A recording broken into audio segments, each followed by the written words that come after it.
التمر الهندي أصله تمر مصري.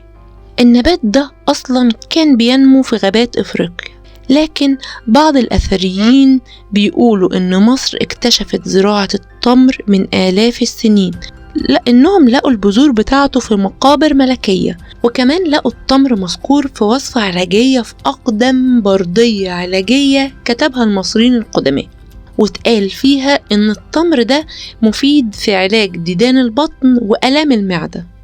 طيب ليه بقى اتسمى تمر هندي مع إنه أصلا نبات مش من الهند؟ لأن الهند كانت أكتر دولة بتستهلكه في الأكل، فقرروا إن هم يزرعوه بكميات كبيرة قوي، وبقت الهند أكتر دولة بتصدره، علشان كده التجار سموه تمر هندي.